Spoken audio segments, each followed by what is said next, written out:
You can't. You cannot give what you don't have. You can't build something or not. If you want to build Cocoa House, the foundation of Cocoa House is different from when you want to build just a single-story building.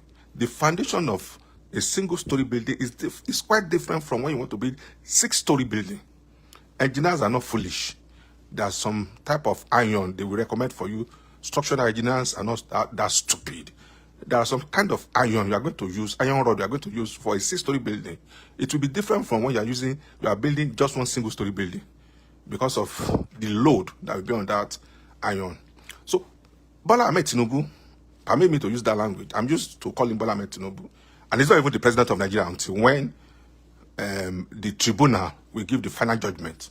And although, whichever way, he has a right to appeal to Supreme Court, whether Obi or Tinubu or Atiku, because those are the front runners, they have a right to appeal to Supreme Court. Supreme Court is the last hope for any presidential candidate who is aggrieved. But having said that, let's keep that aside. And I will tell you that you don't build something or nothing. You cannot give what you don't have. Here is Bola Ahmed Tinubu. His own election that brought him to be president of Nigeria is faulty. And that's why Nigeria is being insulted all over the world. According to EU report, this is not even Nigerian report now, EU said, and I'm confirming that election ought not to have been declared, that Bola Ahmed Tinubu ought not to have been declared the president of Nigeria. So, having said that, you are not even legitimate. You are fighting for legitimacy issue. And you are overreaching yourself. You are biting more than you can chew just because of your selfish. And I said it. And I will continue to say it. I will continue to say that we don't have politicians in Nigeria. If you think you have politicians in Nigeria, or you have political all over Nigeria, so it is not even about tribal politics. Whether Igbo, Yoruba, we don't have any politician in Nigeria. We don't. We don't have what we call statesmen in Nigeria. What we have are a greedy set of human beings who just find themselves in the corridor of powers in Nigeria. Greedy, selfish, self-centered bunch of human beings who, by accident or by omission or by commission, find themselves in the corridors of power. Take Orji Kalu for example. Let's take Orji Kalu. Orji Kalu will never support anything that will be to the good of the Igbos, except it favors him. Take Tinubu for example. Tinubu will never support anything that will favor the Yorubas, except that thing favor him personally. And he has demonstrated it over and over again. When during Buhari's regime, when they were killing the Yorubas, Tinubu, the same Tinubu, keep short. He did not say anything. Pretenders as if he's not even in Nigeria. Did not say anything, did not say any evil, did not say any evil. The same thing with Orji Kalu, the likes of Orji Kalu, when they were killing the Igbos, and even when Peter Obi came out and wanted to become president, Orji Kalu just wanted to be Senate president. It doesn't concern him whether his Senate presidency will affect the Igbos. It doesn't concern him. Likewise, Atiku. This is Atiku. Buhari had just spent 8 years, and Atiku still want to continue as the president of Nigeria. So we don't have any politician in Nigeria. That's my own opinion. I'm entitled to, you may have another opinion, and I'm not saying you are not entitled to your opinion, and I'm not saying you should not ventilate your opinion, but that's my opinion. We don't have politicians in Nigeria. What we have are dealers, businessmen, opportunists. And that's why they keep on running from pillar to post. They make sure that they are in government at all times. Nigerian government or Nigerian treasury is their ATM machine. They don't have any business. They are not even enterprising. How many businesses do they have? They don't. They can't even think as a reasonable human being. How many of them has a company that employs more than 5,000 people? How many of them? That's why they write that they have embezzled money over and over and over and again. They live practically on state resources. I will call them parasite, professional parasite. So now, as of today, President Bola Ahmed Tinubu wrote a letter to the Senate. And in that letter, he said, Senate should give him permission to deploy Nigerian military to Niger Republic. Let me tell you, President Bola Ahmed Tinubu, if you don't know now, you don't have the mandate of Nigerians to go to war against Niger Republic. And let's start with the law. Let's start from the legal aspect. I won't go into the nitty-gritty of the law because I have so many things to do today. But let's start with the United Nations Charter. the first point of call will be United Nations Charter. If you're a good student of international law and diplomacy, you will know that a country does not interfere in domestic affairs of another country. Another country does not, in other words, in Benin Republic, as close as it is to Nigeria, if anything is happening in Benin Republic, Nigeria does not have any right to go and interfere in whatever is going on in Benin Republic. Likewise, Benin Republic does not have any right to come and interfere with whatever is going on in Nigeria. During the last election, United States can say they don't want Bola Ahmed Tinubu as the president. They have the power. They can say it. United Kingdom can say it. They have the power, they have the way. They say, look, we don't want you as the president of Nigeria because your election that brought you in is... But they did not do it because of diplomacy and United Nations Charter. So what concerns Bola Ahmed Tinubu that he wants to go and invade Niger Republic? Don't forget that Niger Republic is a Francophone country. That means countries that speak French as their official language. They have ties with France, not even with UK. So what they are not, and then they are not a member of Commonwealth countries. They are not a member of Commonwealth countries. So what concerns Bola Ahmed Tinubu that he wants to go and invade Niger Republic? Is it for his personal interest or on behalf of Nigerians? Of what importance is that war to Nigeria economy? You don't cry more than the bereaved. The people of Niger, they are tired of their government and they want a change. However they change the government, it's none of Nigerian business. So why is Bola Ahmed Tinubu so hasty? They want to go to war against France and against Niger Republic. Don't forget that Niger Republic just signed a pact with Russia. So that means Russia will bring in all their work equipment into Niger Republic, if you don't know. And don't forget that Niger Republic has the highest concentration of uranium in the world. If people don't know now, let me tell you now for free.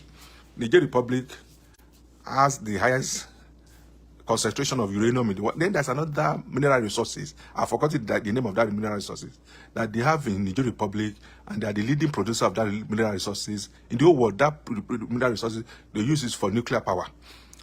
So whatever is going on in Niger Republic is the interest of the West, not even in the interest of the Africans.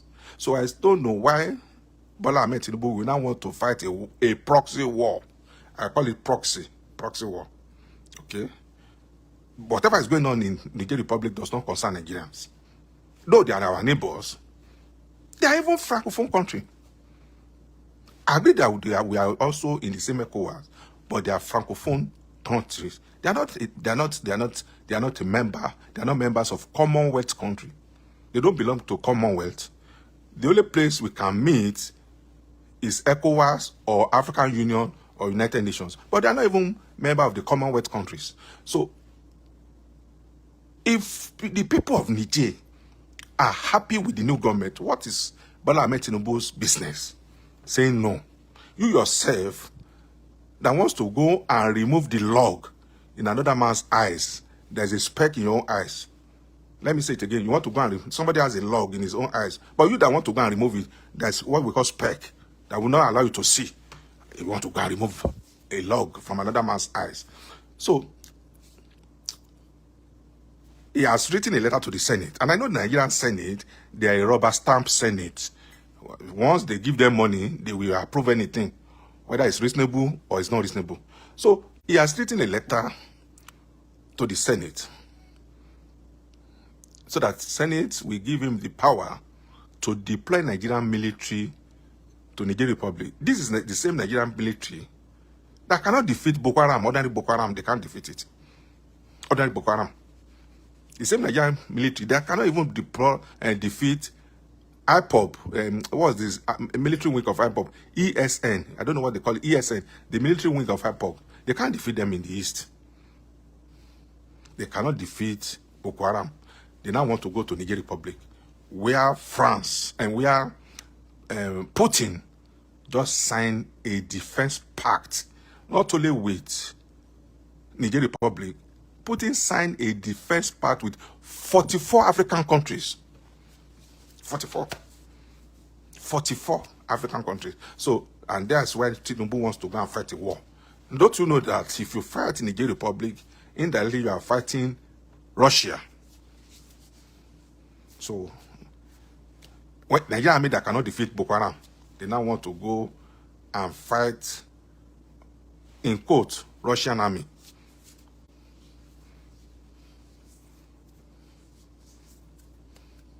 And you know that Putin is very deadly. If you don't know, Putin is very deadly. He has been using chemical weapon in Ukraine. Putin, though there's no evidence, but there are traces that he has been using chemical weapon in Ukraine. Because the man is so sneaky. So Nigeria now wants to go and fight with Niger Republic, just because somebody accidentally becomes Nigerian president.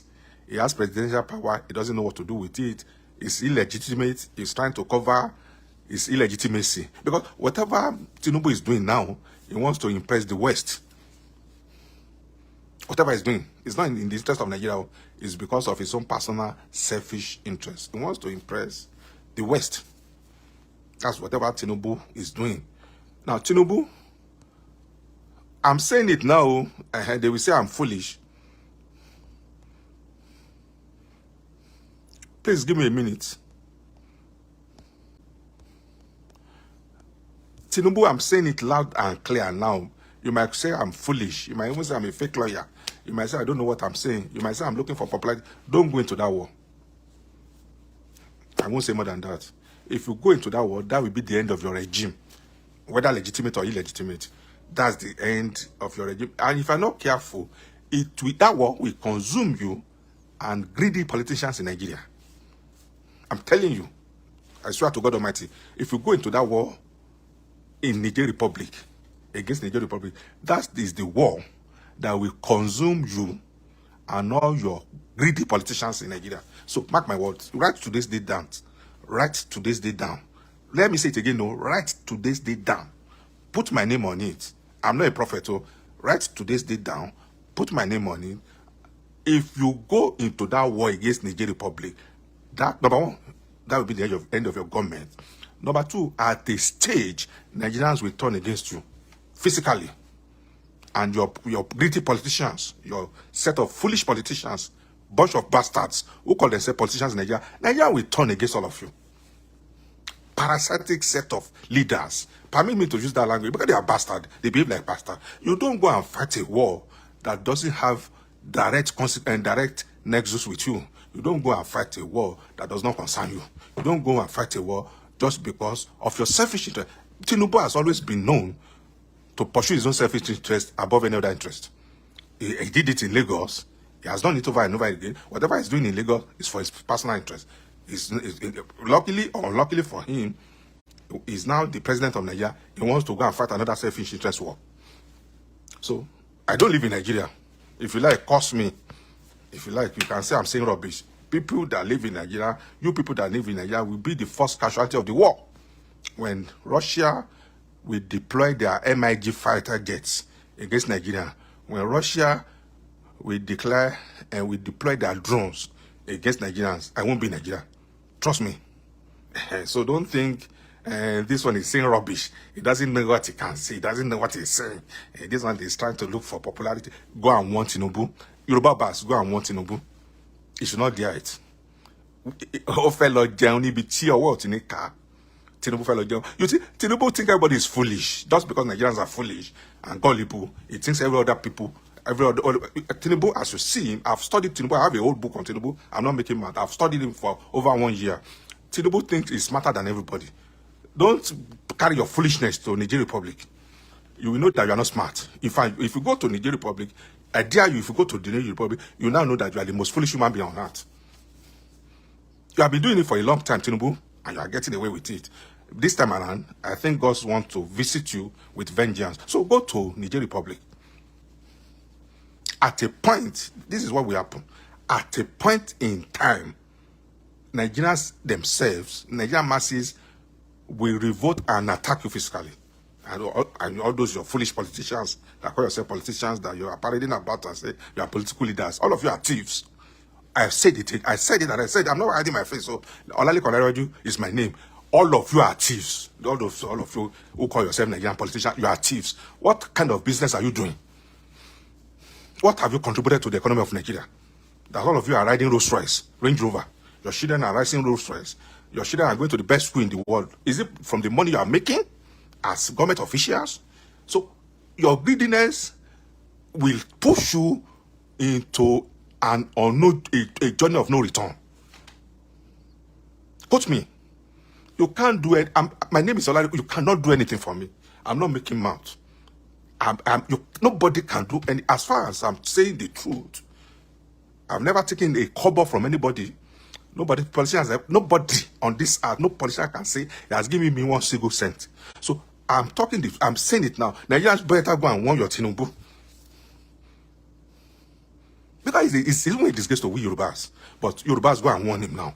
Before you go out, we will put all of you into problem. I pity the people that live in Nigeria. I won't say more than that. If you are living in Nigeria, this is the best time to get out of Nigeria because Tinubus want to go on a suicide mission. So, if you like, don't go and address Tinubu. Be hailing him. Be goading him to go to war against Nigeria Republic. When Russia comes in into Nigeria Republic, Nigeria will know that khaki no be leather. Is it not the same Nigerian army that cannot defeat Boko Haram? You want to go and deploy them to Nigeria? I will show you some videos now, but let's discuss further. I'm going to show you some videos in about 2 minutes time or 3 minutes. This is the implication. If you don't know the implication of what Tinubu is doing, let me tell you now as a lawyer, before you say this one is saying rubbish. Number one, by virtue of United Nations Charter, you don't interfere in the domestic affairs of another country by virtue of United Nations. And all the countries of the earth are a signatory to that charter. Number two, ECOWAS does not permit the use of force. Let me say it again. No? Now, if it would have been a different thing if ECOWAS jointly, listen to me, it would have been a different thing if ECOWAS countries jointly set up a military force to go against Nigeria Republic. During the Abacha, even Abacha, as wicked as we think he is, in Sierra Leone, they set up what we call ECOMOG force. ECOMOG. And the meaning of ECOMOG is West African Intervention Force. That's the full meaning of ECOMOG. So they set up ECOMOG, and all the countries in West Africa contributed troops, military troops into ECOMOG. And they went to Sierra Leone and put a stop. Even in Sierra Leone, it's even a civil war. In Sierra Leone, it was a civil war. Now, so for Tinubu to now write a letter to the Senate and telling Senate to let him deploy military to Nigeria Republic is going on a suicide mission. Quote me now. That's when I warn you about Prosakitoye, when I warn you about Tinubu not becoming president, people are abusing me. You will come back and thank me later. So, if you're a Yoruba man, if you are or no, if you're want Tinubu very well. Warn him. If you die, don't warn him. I won't be there when the war will break out in Nigeria. I won't. On the serious note, I won't be there. And I won't be a casualty. My children will not be a casualty. My wife will not be a casualty. It's you people that live in Nigeria that will be casualties of the war. In quote, casualties of the war. In quote again, casualties of the war. Tinubu, if you don't know, he and his children, they have dual nationality. If you don't know, so let me tell you again. 80% of Nigerian senators have dual nationality. 90% of Nigerian senators, their children don't live in Nigeria. Their wives don't live in Nigeria. Tinubu's children have dual nationality. His grandchildren have dual nationality. Tinubu has 3 private jets that they park in Guinea-Bissau. So if shove come to push, Tinubu will call his private jet to carry his family out of Nigeria. You'll be the one that will suffer it. all the Ojikalos of this world, they have dual nationalities. They have, some of them have private jets. If you don't know, Ojikalo has private jet. Atiku has a private jet. It's only Obi that I know that doesn't have a private jet. So if anything happens, they will put their children, even the Mike Adenugas of this world, the Dangote of this world, they have private jets. They have dual nationality. Okay? So if anything happen, should anything happen, they will put their children inside. If in fact their children does not even live in Nigeria anyway. So what? So they have bank accounts in foreign countries. They don't have anything to lose. Let me tell you now. They don't even spend naira again. If you want to know now, Nigerian senators, they don't spend naira. They spend dollars. If you give them money now, they go and change it to dollars. Naira does not have value. So because it's so easy to carry dollars than to carry naira. So if you think the senators are on behalf of the masses, you are making a mistake. So if whoever knows Ooni of Ife, Awujale of Ijebu-Lansa, Oba of Lagos, all these first class Oba, tell them to go and tell Tinubu not to put Nigeria into problem. Okay? You might be saying I'm saying rubbish. Oh. Time will tell whether I'm saying rubbish. So better tell Tinubu he should not dare go into Nigeria. We did not send him more. Me, I'm not part of it. So I'm saying me, Olalekan, I'm not part of it. Oh. So if Nigerian masses did not send Tinubu, and let me talk on behalf of Nigerian masses. I'm not talking about the senators and all those stupid politicians. Nigerian masses, I'm talking on behalf of Nigerian masses. That we did not send you Tinubu to go into war against Niger Republic. We have so many problems in Nigeria, not going into war against Niger Republic that we solve the problem of Nigeria. We are still buying fuel for 600 and something naira. The economy is not certain. Boko Haram is still rampaging Nigeria. Then you think the next thing for you to do is to deploy Nigerian military to go and invade Niger Republic. Let me show you one or two video clips so that, and then I'm going to bring in another lawyer so that we can discuss further on United Nations Charter, ECOWAS Charter, and 1999 Constitution as I made it, what it says concerning Nigeria invading another country.